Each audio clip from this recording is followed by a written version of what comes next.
September रोजी रायगड जिल्ह्यामध्ये आयोजित होत आहे। यापूर्वी 17 ऑगस्टला राज्यस्तरीय पहिला कार्यक्रम पुण्यामध्ये झाला।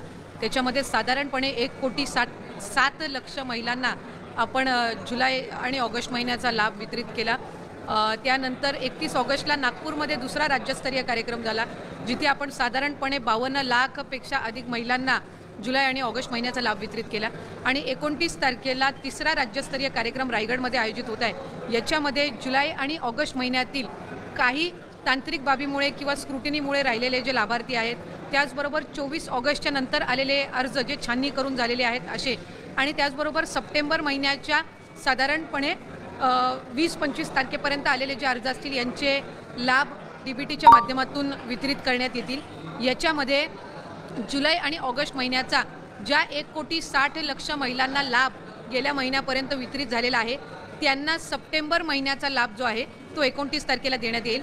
आणि जे अर्ज ऑगस्ट महिन्याच्या आधी भरले गेलेले आहेत पण स्क्रुटिनीमुळे ज्यांना लाभ अद्यापपर्यंत वितरित झाला नाही, त्यांना जुलै, ऑगस्ट आणि सप्टेंबर महिन्याचा लाभ हा वितरित करण्यात येणार आहे। त्यामुळे साधारणपणे आमचा प्राथमिक अंदाज आहे की पहिले जुलै आणि ऑगस्ट महिन्यामध्ये पात्र झालेले आणि पहिल्या 2 महिन्याचा लाभ मिळालेले 1,60 लाख, आणि त्याचबरोबर नवीन जे काही अर्ज प्राप्त झालेले आहेत त्यानंतर 24 ऑगस्ट नंतर किंवा त्याआधी काही कारणास्तव राहिलेले असे जवळपास 45 ते 50 लाख अशा महिलांना, म्हणजे 2 कोटीपेक्षा अधिक महिलांना 29 सप्टेंबरच्या दिनी त्यांना लाडकी बहीण योजना जी आहे, मुख्यमंत्री माझी लाडकी बहीण, या योजनेच्या लाभाचं वितरण होणार आहे। तर आत्ताच महिला व बालविकास मंत्री आदिती तटकरे यांनी एक लाडकी बहीण योजनेबद्दल नवीन अपडेट दिली आहे।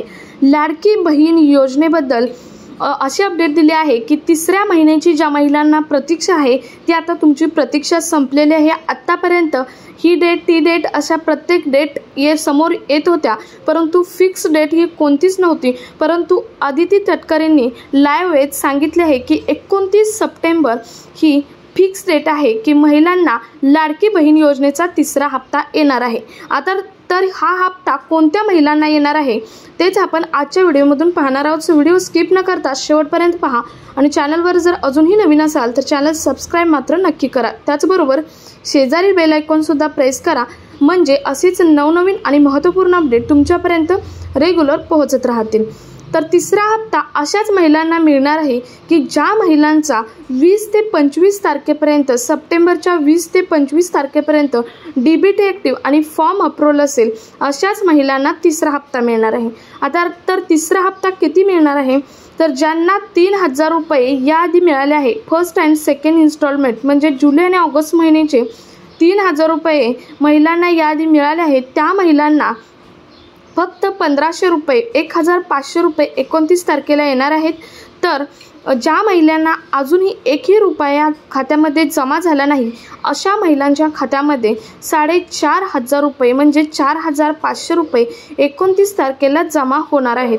परंतु अशा महिलांचे 20 ते 25 तारखेच्या आतमध्ये DBT ॲक्टिव्ह आणि फॉर्म जर अप्रूव्हल असेल तरच या महिलांना हे पैसे हे मिळणार आहेत। हे पैसे मिळण्यासाठी तुम्ही स्क्रुटिनीच्या नियमात बसणे हे तितकेच महत्त्वाचे आहे, कारण यावेळी इतकी स्ट्रिक्ट पडताळणी केली आहे की स्क्रुटिनीचा नियम लावला आहे, म्हणजेच अर्जाची कायदेशीर पद्धतीने छाननी केली आहे आणि त्या छाननीमध्ये जर त्या छाननीच्या नियमामध्ये जर तुम्ही बसत असाल तरच तुम्हाला हे 4,500 रुपये आणि 1,500 रुपये 29 तारखेला तुमच्या खात्यामध्ये जमा होणार असल्याचे सांगितले आहे। आत्ताच आदिती तटकरे यांनी लाईव्ह सांगितले की तुमची 20 ते 25 तारखेपर्यंत ज्यांनी सप्टेंबर महिन्यात फॉर्म भरले आहेत, 20 ते 25 तारखेपर्यंत आणि त्यांच्या अर्जाची जर छाननी झाली असेल तरच तुमच्या खात्यामध्ये पैसे येणार आहेत, अन्यथा नाहीत। जर तुम्ही स्क्रुटिनीच्या नियमामध्ये, थोडक्यात स्क्रुटिनीचे नियम काय असणार आहेत, तर स्क्रुटिनीचे नियम म्हणजे तुम्ही याआधी सरकारच्या कोणत्याही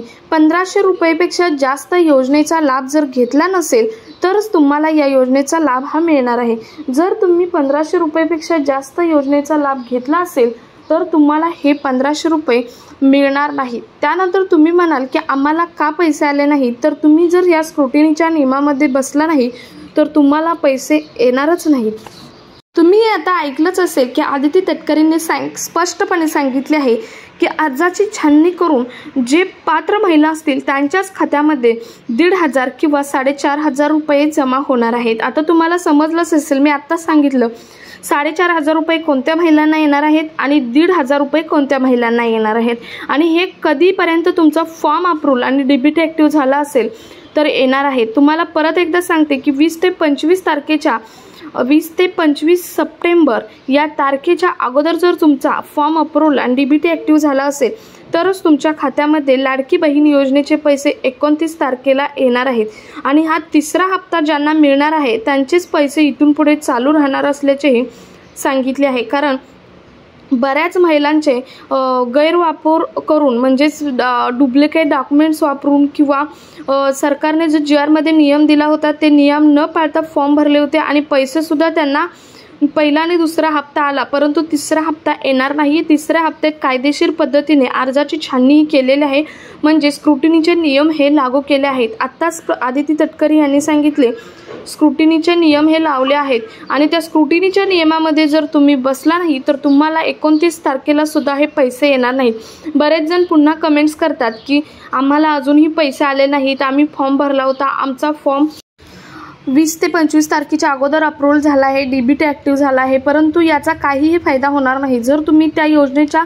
स्क्रुटिनीच्या नियमामध्ये बसत नसाल तर तुम्हाला हे पैसे हे येणारच नाहीत। सो हा कामाचा व्हिडिओ जास्तीत जास्त महिलांपर्यंत शेअर करा आणि तुम्ही चॅनलवर नवीन असाल तर चॅनल सबस्क्राईब मात्र नक्की करा। भेटूयात पुढच्या एका नवीन अपडेटसोबत, तोपर्यंत जय हिंद, जय Maharashtra, stay happy, stay healthy.